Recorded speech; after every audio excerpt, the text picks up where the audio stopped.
নমস্কার বন্ধুরা, আমি ময়না। হ্যাঁ, আজ তোমাদেরকে বানিয়ে দেখাবো পটল চিংড়ি মাছ দিয়ে পটলের দরমা। দেখো, কড়াইয়ে তেল নিয়ে নিয়েছি আর পটলগুলো কেটে নিয়েছি। পটলগুলো কেটে পরে পটলগুলো বীজগুলো বার করে হ্যাঁ ছেড়ে দিলাম। বীজগুলো বার করে রেখে দিচ্ছি আর ছেড়ে দিলাম কড়ার মধ্যে ছেড়ে এই কড়াতে একটুখানি হোক, ভাজা হোক। অল্প নুন দিয়ে দিলাম যেন একটু সেদ্ধ হতে পারে। ঠিক আছে, নুন দেওয়ার পরে নুন দেওয়া হয়ে গেল। এবার একটু ভাজা ভাজা হোক, কড়া একটুখানি পটলগুলো একটু ভাজা ভাজা হোক।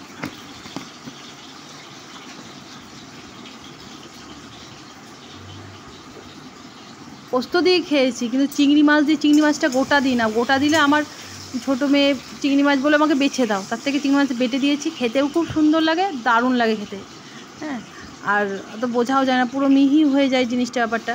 এবার দেখো, মিক্সিতে নিয়ে নিয়েছি গোটা চিংড়ি, আদা রসুন লঙ্কা আর তোমার একটুখানি ওই পটলের বীজটা যেটা ছিল একবার ঘুরিয়ে নিলাম ওটা দিয়ে।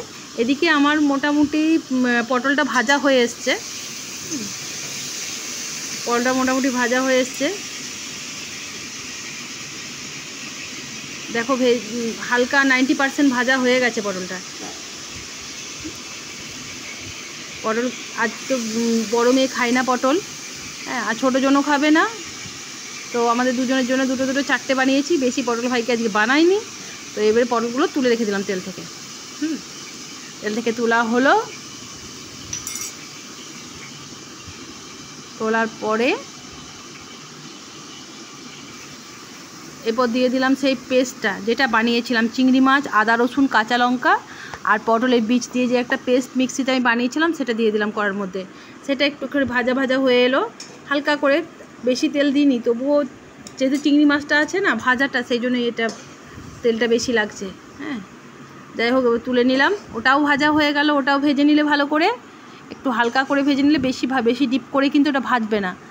হ্যাঁ, যাই হোক, ভেজে নিলে, যেহেতু এটা পুর তৈরি করব আমরা, সেই জন্য। দেখো, আমি কড়া থেকে তুলে নিলাম। চিংড়ি মাছ সবাই সাধারণত গোটা দেয়, কিন্তু গোটা দিলে আলাদা হয়। আবার দেখো, বেটে নিয়েছি আদা রসুন বাটা আর টমেটো, একটা গোটা টমেটো। এবারে অল্প তেল নিয়ে কড়াইয়ের মধ্যে সেই আদা রসুন বাটাটা দিলাম। ওটা পরিষ্কার করার পরে আদা রসুন বাটাটা আমি কড়ার মধ্যে দিয়ে দিলাম। আদা রসুন বাটাটা অল্প অল্প ভাজা হয়ে গেল, মানে কাঁচা গন্ধটা ছেড়ে করে তারপর দিয়ে দিলাম টমেটো বাটাটা।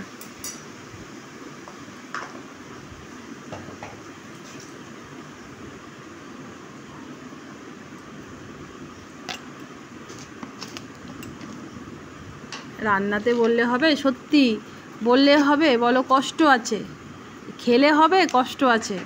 তো যাই হোক, আমাদের এবারে মোটামুটি ওরা আদা রসুনটা আদা রসুন আর লঙ্কার পেস্টটা একটুখানি হালকা হালকা ভেজে নিয়ে অল্প অল্প, দেখো তেল ছেড়ে এসছে। এর মধ্যে অল্প হলুদ দিয়ে দিলাম আর নুন দিয়ে দিলাম। হ্যাঁ, নুন দেওয়ার পরে ওটা একটু হালকা হালকা ভাজা হয়ে গেলে তারপর আমি ওটা ভাজা হয়ে যাক, একটুখানি ভাজা হয়ে, একটু সময় দিতে হবে, একটুখানি হালকা ভাজতে হবে। আর আমি তো চিনি খাই, তোমরা জানো যে আমাদের বাড়িতে চিনিটা বেশি চলে। আমার মেয়েরা খায়, ওর বাবা খায়, তা চিনিটা বেশি চলে। এবার দেখো, তেল ছেড়ে গেছে। এরপর দিয়ে দিতে হবে তোমার হালকা জল দিয়ে অল্প ফুটিয়ে নিয়েছি। দেখো, এই হালকা হালকা একটু বুদবুদ ছেড়ে গেছে, মানে একটুখানি জলের, হ্যাঁ, এটা ছেড়ে গেছে, ফুটে এসছে। সেই জলটা তোমাদের ইচ্ছা মতো, তবে যেহেতু গা মাখা হয়, তো সেই জন্য জলটা একটু কম দিলেই ভালো হয়। এবার পটলের মধ্যে সেই পুরটা ঢুকিয়ে, ওই চিংড়ি মাছের পুরটা ঢুকিয়ে পটলগুলো ছেড়ে দিলাম কড়ার মধ্যে হতে থাকলো হালকা হালকা করে। কড়ার মধ্যে দিয়ে দেওয়ার পরে